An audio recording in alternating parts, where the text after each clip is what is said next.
if x is between 2 and 4, what is the median of the numbers 0, 5x, 1, 7, and 3?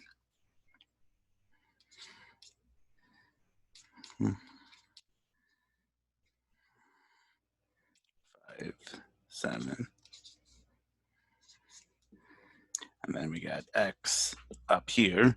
And so if x has to be between 2 and 4, well, then we know x has to either go here or here.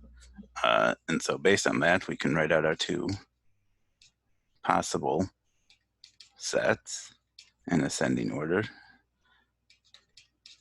Or we can have, so if x is to the right of the 3. Now it looks like in each of these cases, so we have an even number of terms.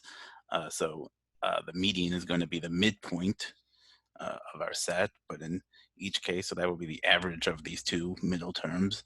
In each of those cases, it's going to be x plus 3 over 2. So we only really have one median. And so this whole question can be rephrased as just, what is x?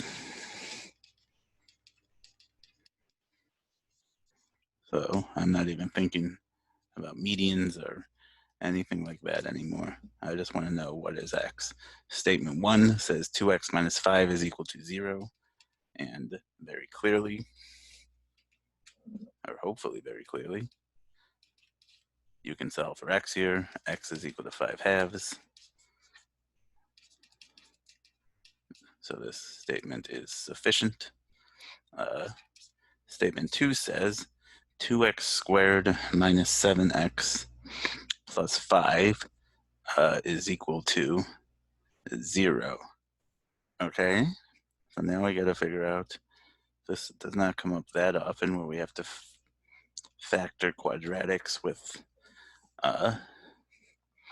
coefficients other than 1 on our leading term. So so it's got to be either, there's really only two possibilities here. Either it's going to be 2x minus 1 times x minus 5, or 2x minus 5 times x minus 1.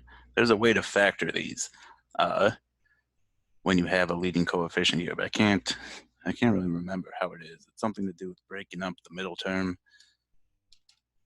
So this should be good enough. It doesn't come up often enough that it's necessarily worth knowing. So what would this be? This would be 2x squared minus 10x minus 1x.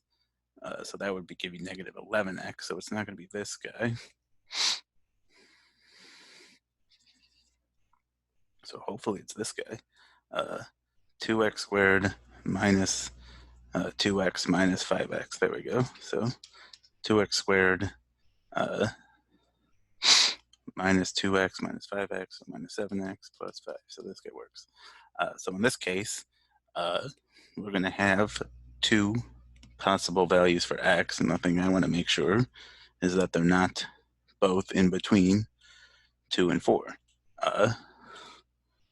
So in this case, x can be equal to either 5 halves or 1, but we know x is between 2 and 4, so really it can only be equal to 5 halves.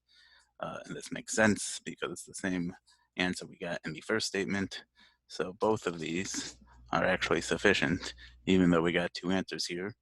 Only one of them counted, D.